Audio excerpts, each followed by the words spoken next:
First PM, ce n'est pas un métier comme les autres dans le monde du produit. Souvent seul à porter la culture produit dans une entreprise, on se retrouve généralement product designer, product ops, product marketer, customer success manager ou encore data analyst, en contact direct avec le CEO bien entendu. Le tout en étant balancé entre les sujets stratégiques et la to-do list opérationnelle qui s'allonge. Que dirais-tu, justement, de ne plus être seul ? Je suis Marie Vidal, expert produit et solopreneur, et je vais maintenant t'accompagner.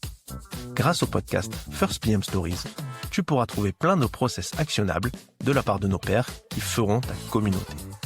On y débriefe les méthodes de base, tes solutions et des retours d'expérience en compagnie des meilleurs experts qui sont passés par là. Allez, installe-toi bien, ça démarre tout de suite.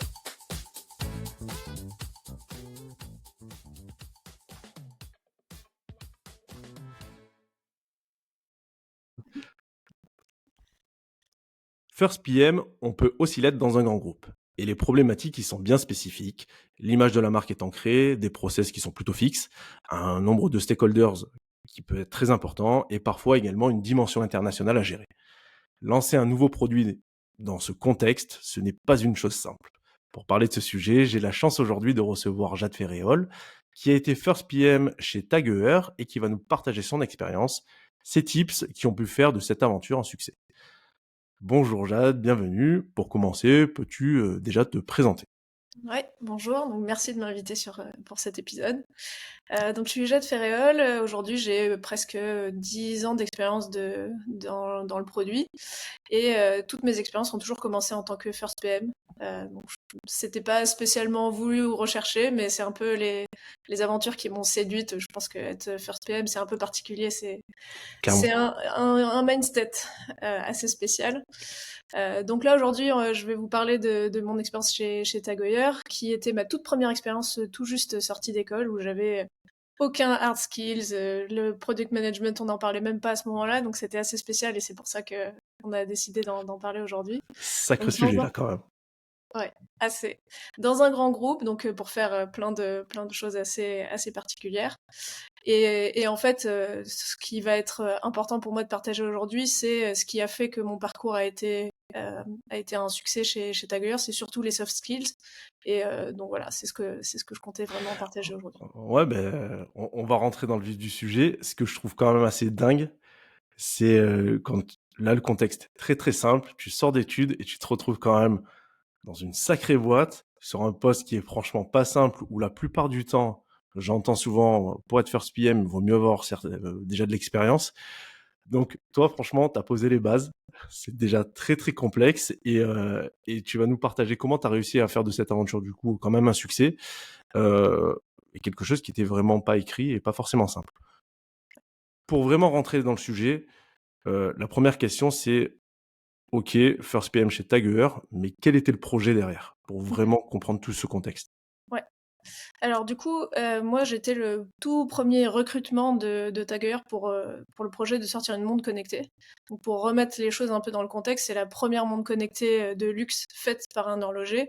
Et on est dans un monde où l'Apple Watch elle a été lancée à peine quelques mois plus tôt, donc c'est pas encore mainstream. Il y a quelques montres qui existent déjà, des Samsung, du Sony, mais c'est quand même très très early. Donc c'est vraiment euh, quelque chose de très nouveau, à la fois donc pour un horloger de faire une montre connectée, mais même globalement le marché de la montre connectée est quand même très très très très nouveau. Euh, donc là-dedans, l'objectif de Tagoyer, c'est plutôt à but marketing, c'est faire de la com, c'est d'aller attirer une clientèle plus jeune, faire valoir un peu son image d'innovation, d'avant-garde qui fait vraiment partie de l'héritage de la marque. Mais c'est aussi un test. OK, donc quelque chose de... un projet potentiellement d'avenir, mais pas forcément le projet le plus stratégique, on va dire, et qui vient quand même casser les codes de l'image un peu de Tagueur qu'on peut avoir. Étant donné que montre connectée, c'est quelque chose qui n'était pas encore présent chez Tagueur. Ouais, exactement. Ok, bon défi quand même. Ouais. En fait, c'est un projet qui est porté très haut par le CEO et le general manager de l'époque, euh, qui en sont convaincus et qui partent là-dedans comme ça sans avoir besoin de beaucoup plus de validation. Et donc c'est comme ça que démarre le projet. Moi, quand je rejoins l'entreprise, on est au départ 3 personnes à temps plein sur la connectée. Personne n'en parle, c'est un projet hyper secret, à la fois public et en interne. En fait, on n'est pas censé en parler pour garder le secret et pouvoir faire l'effet de surprise derrière. Mais ça veut quand même dire que pas beaucoup de ressources en interne, donc on se repose beaucoup sur des partenaires externes. Donc on travaille avec Google, pour qui c'est aussi un projet assez stratégique parce que la première Apple Watch sort, donc il y a quelque chose à faire pour contrebalancer le pouvoir Apple, assez classique à la Android. Et on est leur premier client pilote pour sortir donc une montre connectée de luxe pour Google. C'est assez important, donc ça fait un projet qui est quand même hyper sympa à travailler avec Google, du coup, Intel, et poussé directement par la hiérarchie. Ok, ok. Là, tu rentres déjà un peu dans toi le contexte de ton arrivée, ce qui est très bien, parce que c'est un peu là où, de toute manière, c'est la question que j'allais te poser maintenant.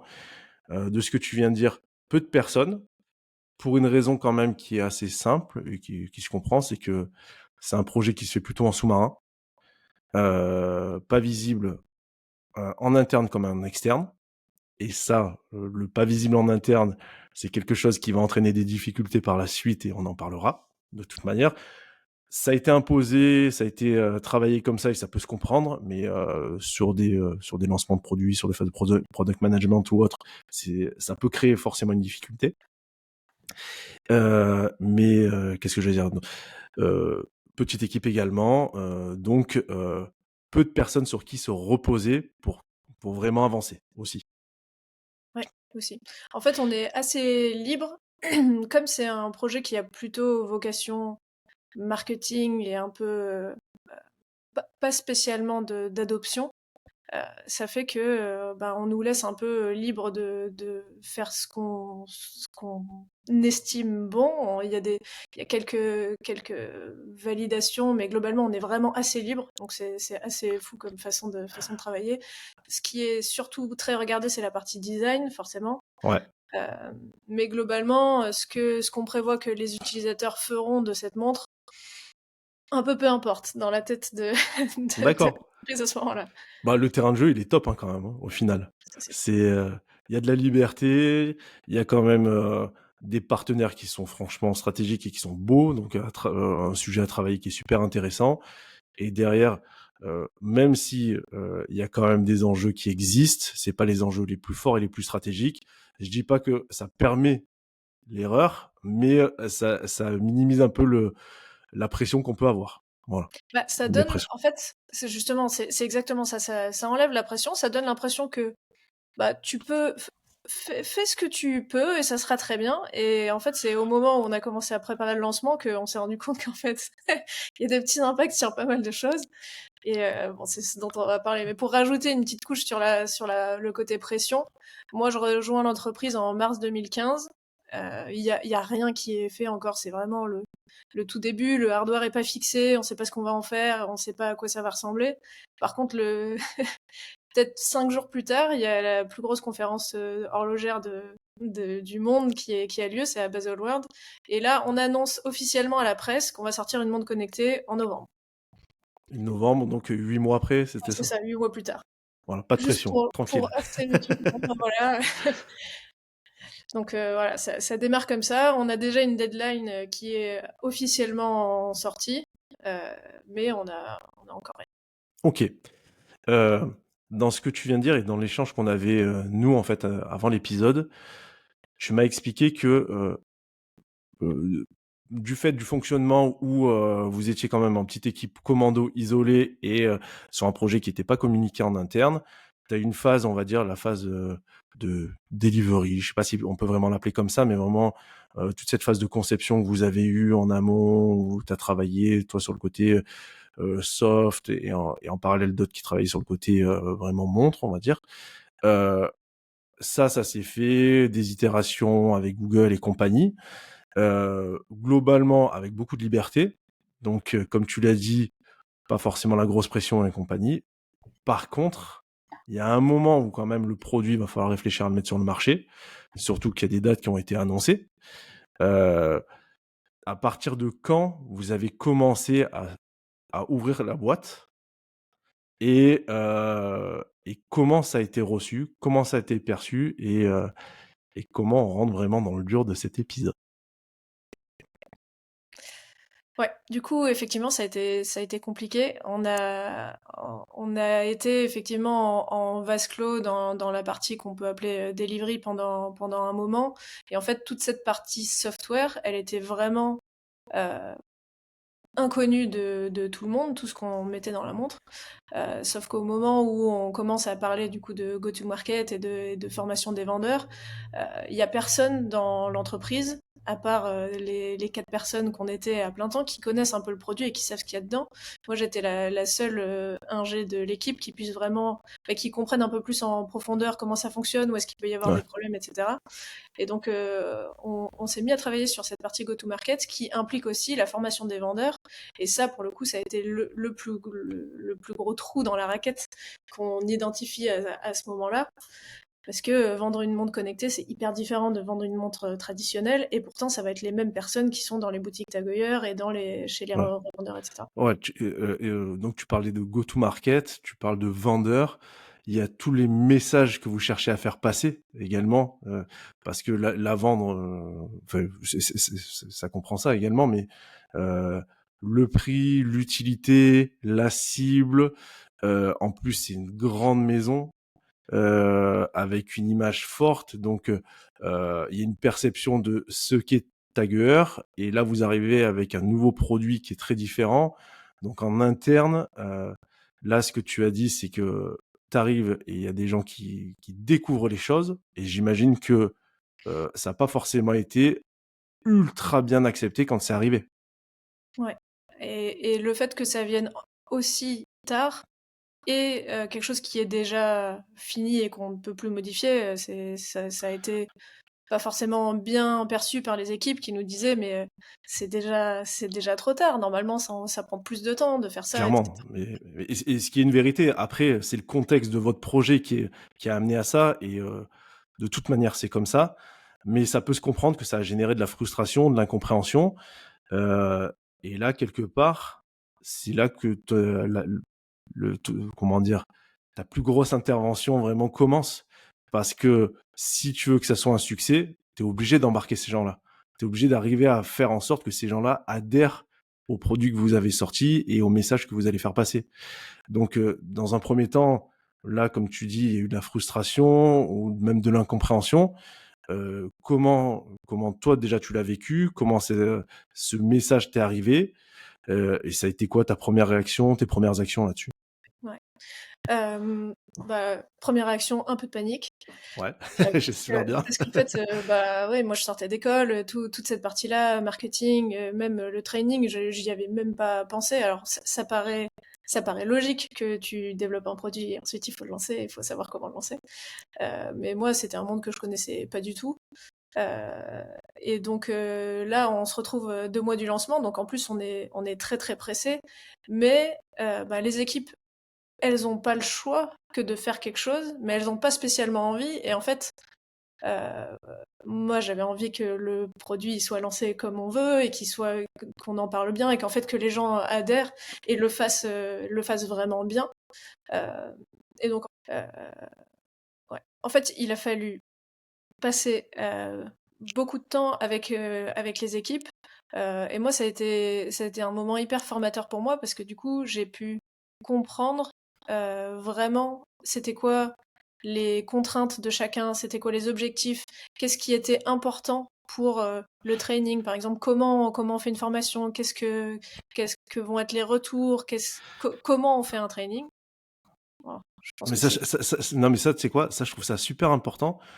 On se rend pas forcément compte, et ça paraît banal de dire ça, alors que c'est pas vrai. Mais on a tous en fait des objectifs. Il y a l'objectif de l'entreprise, et après on a quand même tous nos objectifs par rapport à nos métiers, et on se rend pas forcément compte de l'impact de ce qu'on peut faire, de l'impact que ça peut avoir sur les autres équipes, et de comment on peut les accompagner le mieux possible. Alors que pourtant, le rôle qu'on a, nous, sur cette partie product management et encore plus first PM, c'est ce côté au final couteau suisse, et on va rendre ces services-là, on va permettre aux équipes autour de nous de pouvoir effectuer leur leur tâche et réussir leurs objectifs. Et si on en revient en fait, toi, à ta situation et comment dire, à cet épisode-là, toi, tu te retrouves dans un contexte grande entreprise avec une force de frappe de vente en fait qui est énorme. Et pourtant, ces commerciaux-là, et je rajoute encore un degré de complexité que toi, tu as pu avoir, et je suis impressionné quand même par l'expérience, c'est qu'en plus, c'est un contexte international avec dans le monde du luxe. Tu te dis, OK, ces gens-là qui doivent vendre, il faut qu'ils soient convaincus de ce qu'ils vont vendre, et il faut qu'ils vendent, ou plutôt que le discours corresponde exactement à la promesse enfin, la promesse corresponde au produit.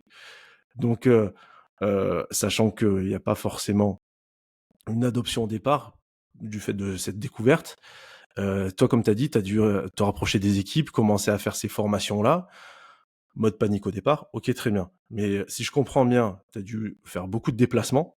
Et quand tu dis vraiment être au contact des équipes, t'es arrivé avec ta mallette, t'as formé, ou au départ, t'as plutôt été en mode écoute, empathie, tu commences à bien prendre les feedbacks, et grâce à ça, tu arrives à construire un peu ton plan de formation. En fait, il y avait une équipe formation chez Tagoyer, et donc il y avait une personne qui avait été dédiée Monde Connecté. Donc j'ai beaucoup travaillé avec elle sur la création du contenu. Ok. Donc à ce moment-là, il se passe plein de choses parce qu'il y a toute la partie marketing aussi à faire, etc. Donc on travaille beaucoup en asynchrone alors, elle me fait une trame, je mets du contenu, on en discute, on voit comment on fait les choses, etc. Préparer les présentations. Et ensuite, la partie formation, elle sera faite par elle, principalement. Ouais. Et donc moi, je vais accompagner sur la plupart des déplacements pour compléter là où il faut. Et en fait, il y a plein d'inconnus dans ce qu'on prépare. On ne sait pas vraiment ce que vont être les questions des gens. Qui connaissent pas du tout une montre connectée. Ça veut dire qu'il faut la connecter à son téléphone, ça veut dire que il va y avoir des problèmes de compatibilité potentiellement, iOS, Android, qu'est-ce que c'est, etc. Et donc on se dit à ce moment-là que c'est pas possible que les personnes qui font les formations d'habitude le fassent en autonomie, parce qu'il y a trop d'inconnus sur les retours qu'on peut avoir et les questions. Ok.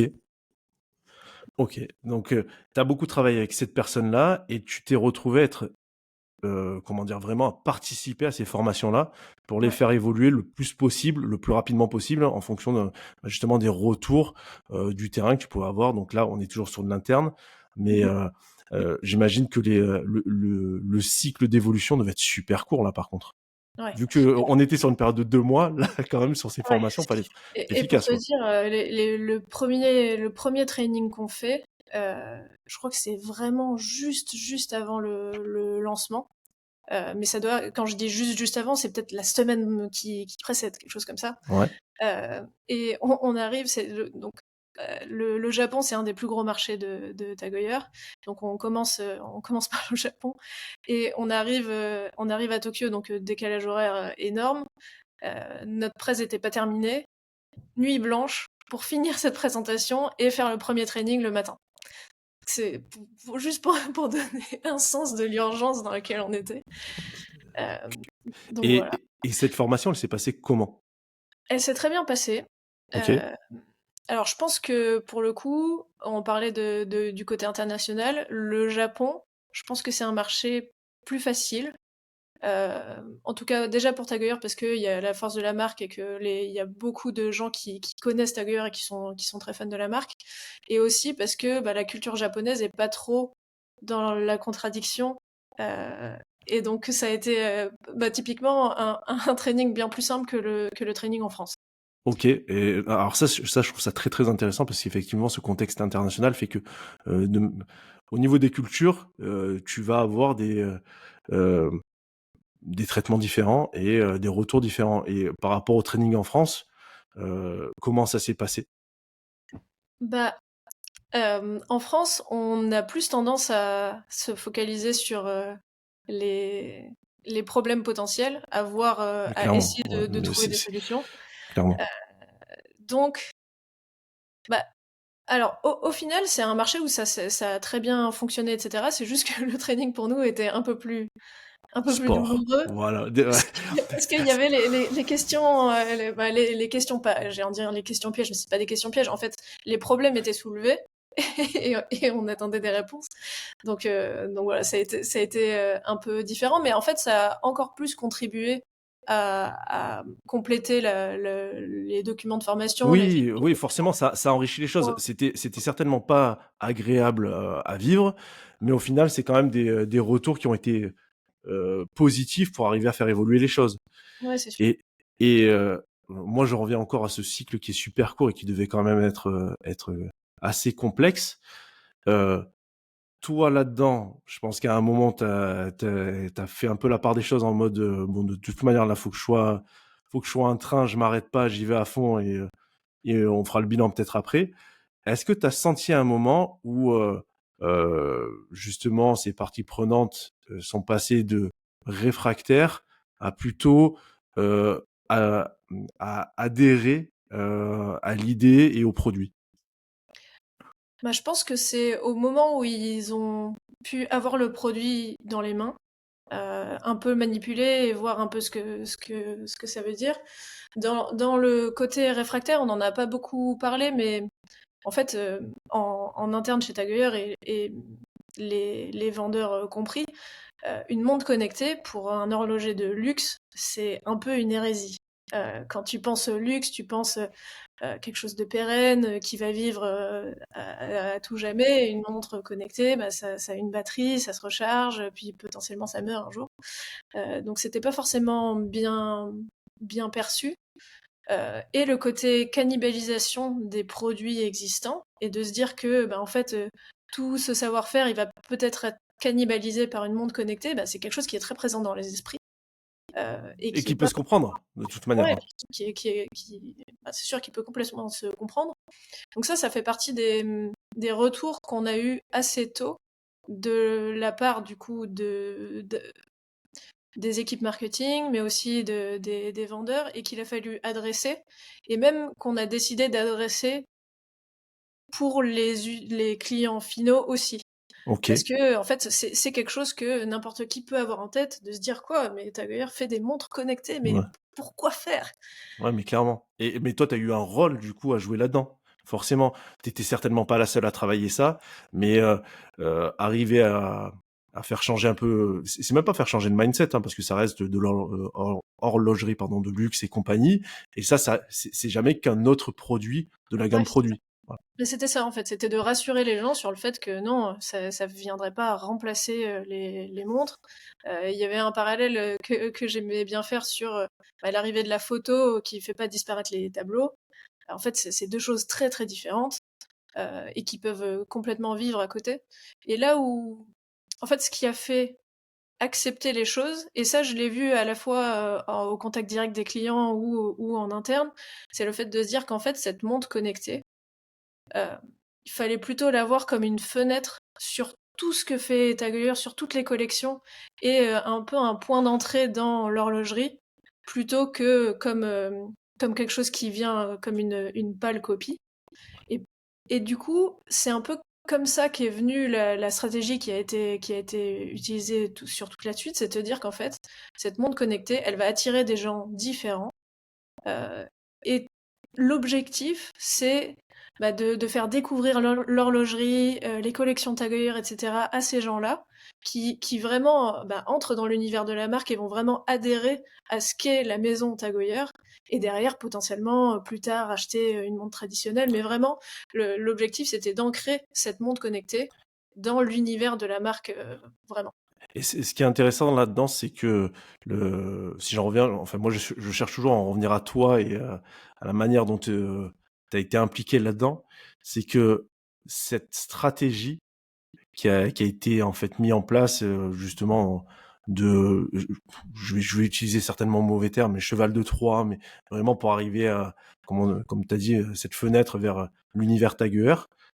En fait, ça n'avait pas forcément été identifié comme ça en amont. Et c'est comment dire, en se confrontant euh, au monde extérieur et en commençant à ressentir qu'il y avait ces freins-là, où vous avez commencé à réfléchir à comment vraiment transmettre ce message-là, en fait, travailler un message et identifier ce message-là.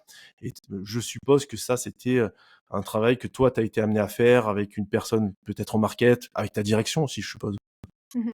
Ouais, c'est quelque chose qui a ressorti assez naturellement en fait de tous les échanges qu'on a eus dans cette période de rush infini. Et il y avait dans les 4 personnes qui étaient à plein temps sur la montre, il y avait une personne qui était dédiée au marketing, qui elle a pas mal du coup appuyé ça pour les messages futurs. Et c'est quelque chose ouais qui est remonté de beaucoup des discussions sales et en fait de toutes les discussions qui faisaient remonter beaucoup de réticences. À partir du moment où on s'est rendu compte que ça fermait tout débat et ça faisait que les gens étaient OK, autant en interne qu'en externe. Bah, on s'est dit qu'en fait c'était ça. Ouais, ok, ouais, oui, bah, c'est très naturel en fait. Non, ok, ok, super intéressant. Euh, et pour clore un peu ce point sur la phase de pré-lancement, euh, encore une fois, toi, t'as été au four au moulin et si tu devais un peu, enfin, si on essaye de résumer, mais la chose qui a fait quand même que tu as réussi cette phase de pré-lancement, c'est plutôt orienté soft skills avec l'implication que tu as eue et l'empathie, ce que tu me partageais en fait. Ouais. Ah, en fait, je pense que ouais, ce qui a fait que ça s'est au final bien passé, c'est que j'ai vraiment, et je dis je, en fait c'est C'est aussi l'équipe. les autres membres de l'équipe, mais globalement c'est le fait qu'on ait vraiment passé beaucoup de temps avec les équipes training, avec les équipes marketing, avec les équipes de communication. Euh, En fait, la partie software, c'était le gros inconnu qui débarque au dernier moment et que personne n'a en tête. Et c'est ça qui a fait que moi, j'ai été amenée à travailler sur autant de départements différents, même si c'était pas spécialement mon scope. Mais parce que c'était quelque chose qui était très, très nouveau, pas forcément connu. Et du coup, ce qui a fait que ça a bien fonctionné, c'est que j'ai vraiment passé beaucoup de temps avec chacune des équipes.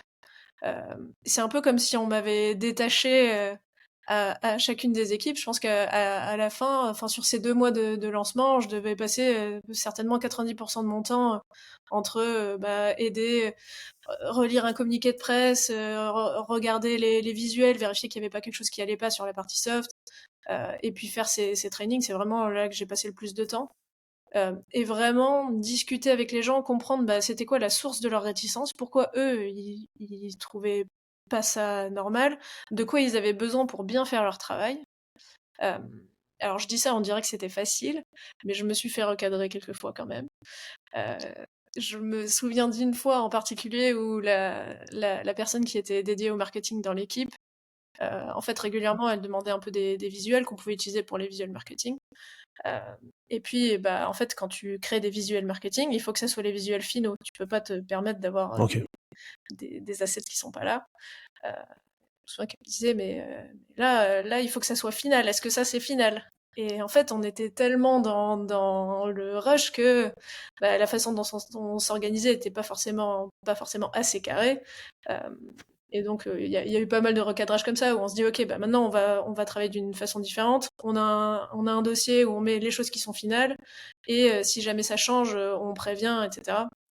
Donc, Ouais, mais c'est c'est ce genre de choses. très, mais très intéressant. Et effectivement, de toute manière, tout ne peut pas forcément se passer bien, même si à la fin, il faut que ce soit bien fait. Encore plus dans l'industrie du luxe comme ça. Mais non, j'aime bien le ratio que tu as donné où on se rend compte que c'est même pas que t'as pas fait du produit, parce qu'encore une fois, First PM, c'est, tu me donneras ta définition après de ce que c'est. Mais on sent que là, t'étais au contact du marché, très très intéressant. Euh, euh, oui, il y a un dernier point qu'on n'a pas dit, mais que tu m'avais partagé à côté. Euh, il y a le côté aussi presse, aussi où tu m'avais expliqué que tu avais dû aussi participer un peu sur ce point-là. Je sais pas si tu as quelque chose à nous partager aussi. Ouais, bah, alors c'est toujours en lien avec le fait que c'était un produit qui était complexe et que les gens avaient du mal à manipuler et n'étaient pas forcément à l'aise d'en parler et de répondre à des questions parce que potentiellement il pouvait y avoir des questions auxquelles ils pourraient pas répondre. Bah, sur la partie soft, souvent. Et c'est toujours. Du coup, ouais, j'ai été amenée à faire bah, des démos journalistes, toujours. En fait, euh, la- j'ai été obligée d'être un peu partout à la fois parce que En fait, toutes les équipes étaient très, très smart et très bien, mais c'était juste un côté très inconnu et source de tellement de gens réfractaires, etc., que ils se sentaient pas forcément de pas avoir la botte secrète qui peut répondre à une question inattendue. Ouais, t'avais un côté en fait expertise sur le sujet, rassurant, qui fait que en fait si je te refais parler de ce sujet-là, mais le fait que tu les accompagnes, ça a rassuré et ça les a aussi aidés, je pense, à avoir confiance en toi au final et à accepter tout ce changement-là. Ouais. En fait, c'est ça. Je pense que le fait que on ait pu prendre ce temps-là, bah, là, si on imagine les 2 derniers mois, en fait, bah, c'est beaucoup de temps qui a été dédié à plein d'autres choses que développer un produit. En fait, des nouvelles features, on n'en a pas fait pendant un moment parce que là, bah, on était complètement sous l'eau. En fait, on était Ouais. vraiment dépassés. Et je parle même pas de la bombe qui est arrivée au moment du lancement. Ben, c'est Où- là où j'allais en venir, exactement. Non mais super, tes transitions c'est top. Ok, mais ça a été lancé et le truc c'est que quand ça a été lancé, ça a été un carton. Ça a trop Ouais, bien en fait, marché. ça a très très bien marché. On avait prévu 5000 pièces en se disant, bon, bah, au pire, 5000 pièces, c'est pas trop grave. Et en fait, ça s'est vendu en une semaine. On a été sold out pendant des mois. Donc c'est un beau problème à avoir. Mais la contrepartie, c'est qu'il y avait des utilisateurs, donc il y avait le customer care était sous l'eau, il y avait plein de questions auxquelles en fait bah, on avait fait une formation, il y avait un peu de doc pour le support, mais en fait les questions elles étaient toutes soft. Et c'est des questions de j'arrive pas à payer ma montre, comment je fais? Et c'est des questions auxquelles le support pouvait pas répondre.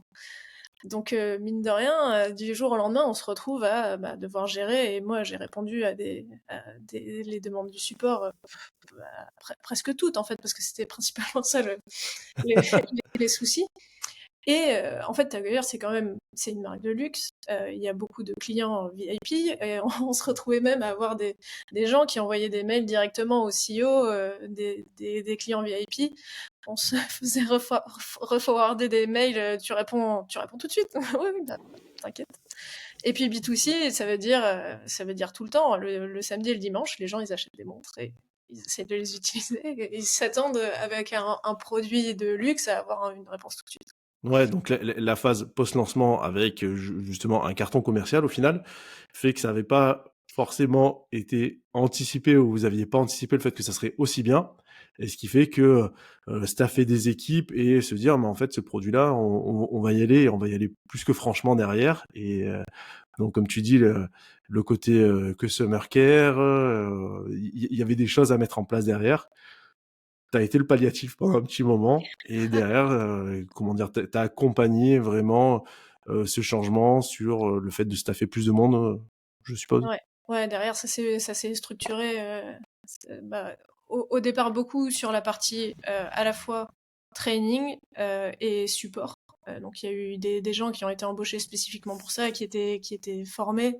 On a eu quelqu'un qui est venu en interne pour gérer vraiment l'équipe support et être le référent, parce que bah, on peut pas, on peut pas tout faire. Non, mais clairement. Et puis c'est pas notre métier non plus. Et, Euh, et là, t'as dû former aussi des gens de toute manière à tout ça derrière, quoi. Ouais, bah ça a été beaucoup. Donc former cette personne-là qui était venue en interne pour qu'elle puisse être un peu plus autonome là-dessus. Et en fait, le département training, il formait à la fois le support et les vendeurs avec des niveaux de détail un peu différents, hein, mais quand même. Ok, ok.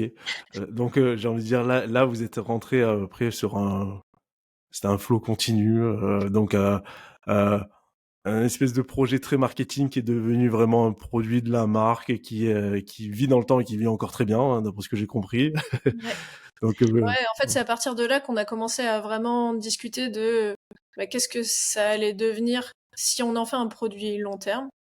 Euh, Qu'est-ce que ça veut dire, comment ça s'inscrit, et surtout, euh, la montre connectée à développer, ça coûte beaucoup d'argent. C'est un produit sur lequel on fait forcément moins de marge que sur les produits traditionnels. Donc il fallait vraiment avoir un objectif business derrière qui justifie le fait de vraiment avoir cette montre dans la gamme. Et donc c'est là qu'a commencé vraiment les discussions un peu long terme et plus produit au final sur la montre connectée. Ok, donc costaud tout ça. Euh, Si on doit retenir pour toi, c'était quoi vraiment les gros apprentissages que tu as eu de cette période-là et les gros défis que tu as identifiés, si tu devais partager quand même quelque chose là-dessus. En gros, le moment qui a été le plus difficile à toi dans ce rôle. Ouais. Je pense que toute cette partie pré-lancement et puis en fait post-lancement, ce rush infini de manque d'anticipation, je pense que c'est ça qui a été le plus compliqué. Et le plus compliqué humainement aussi parce que le départ se retrouve quand même à être confronté à des gens qui se disent mais en fait vous savez pas ce que vous faites, c'est pas comme ça qu'on travaille et ça peut pas se passer comme ça. Et donc rattraper ces relations-là et faire en sorte qu'on travaille tous bien ensemble, ça a quand même été assez sport. Et mine de rien, c'est difficile mentalement d'être de ce côté-là de la barrière où on se dit mais vous faites n'importe quoi. C'est pas très facile à accepter. Ouais, non, mais clairement, là, fallait être costaud mentalement, effectivement. Et alors, vous aviez un contexte, encore une fois, qui était particulier, étant donné que le truc était resté secret et devait rester secret pendant un petit moment. Maintenant, là, avec du recul, tu te rends compte que, avec du recul ou avec de l'expérience, et l'expérience que tu as accumulée maintenant, il y a certains points où tu aurais pu anticiper pour que ça se passe peut-être un peu différemment. Euh, Même si, par exemple, cette phase de post-lancement, vous pouvez pas imaginer, ou peut-être que ça serait un aussi gros succès, il y avait peut-être des petites briques à mettre en amont en se disant, si jamais c'est un succès, voilà comment il faudrait structurer le truc. Ouais, c'est sûr. En fait, l'anticipation et en fait le fait de pas sous-estimer le go-to-market et la gestion des utilisateurs derrière. Euh, on avait quand même mis en place un outil, donc les remontées au support, elles arrivaient. Il y avait un peu de doc, on avait fait un arbre de décision pour pouvoir dire bah, si se passe ça, ça veut dire ça, etc. Mais en fait, c'était pas du tout assez parce que ça n'avait pas été confronté au marché. Ouais. Euh, donc quand je dis anticipation, pour moi, c'est à la fois déjà informer les gens beaucoup plus tôt. Euh, Déjà, ça nous aurait aidé à mieux positionner le produit dès le début et on aurait certainement, ce qu'on a développé aurait été certainement un peu différent. Mais ça nous aurait vachement facilité toute la partie de production de contenu, de marketing, etc. La partie formation aussi au final. Et en fait, mais c'est ce qu'on a fait derrière. En fait, on s'est beaucoup plus structuré et tous les lancements ont été hyper différents parce que bah, nos Vous avez premiers appris. utilisateurs pour toutes les montres, c'était les gens en interne, c'était les vendeurs qui avaient leur Ah, montre, super qui pouvaient nous intéressant faire des ça. retours, qui testent et qui nous font remonter des bugs, mais aussi des, bah, tout plein d'infos qui sont hyper importantes pour la suite des développements. Ok, super intéressant. Euh, J'avais une question, mais pour ouais, remarque, ouais. Euh, pour conclure sur tout ça, ça serait quoi tes conseils pour un first PM en grand groupe? J'ai envie de dire là, on en a peut-être déjà un peu parlé, c'est pour ça que j'hésitais à te la poser, mais ce côté anticipation, est-ce qu'il y a d'autres trucs que tu vois? Ouais, alors du coup, effectivement, le côté anticipation, j'ai l'impression qu'aujourd'hui ça arriverait plus parce que il y a beaucoup plus de littérature produit, etc., et qu'on fait plus les choses dans le désordre comme ça. Mais sinon, je dirais de pas sous-estimer le besoin qu'on peut avoir des autres équipes et l'importance de comprendre ce que chacun fait et pourquoi, c'est quoi leurs objectifs derrière, pour vraiment aligner ce qu'apporte le produit à tous les objectifs de chacune des équipes qui en fait contribuent aux objectifs de l'entreprise. Euh, En fait, ça peut arriver facilement, je pense, quand on développe un produit, de se dire on le développe pour ça.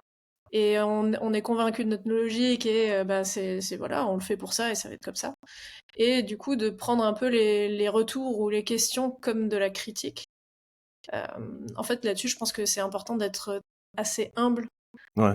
dans la façon d'amener un produit sur le marché parce que il y a plein de choses en fait, ce que voient les autres de leur fenêtre peut être hyper important, même si c'est différent et peut-être qu'il y a un peu de nuance, etc.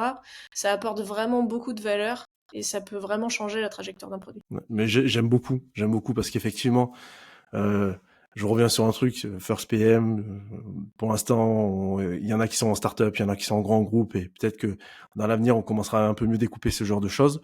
Mais ce partage-là où vraiment se mettre aussi, enfin, comprendre les objectifs des autres équipes dans un grand groupe, c'est super important parce qu'on est très, en fait, ça peut être très siloté, c'est tellement grand qu'on est à des années-lumière de vraiment comprendre les objectifs des autres. Et je suis complètement en phase avec ce partage-là. Bon, j'aurais pu ne pas l'être, mais je le suis. Est-ce que tu l'aurais dit? Ouais, je sais pas. Non, mais super intéressant en tout cas. Je te pose une dernière question. Je t'avais un peu préparé là-dessus, mais j'aimerais bien que tu me donnes toi ta définition du First PM. Ouais.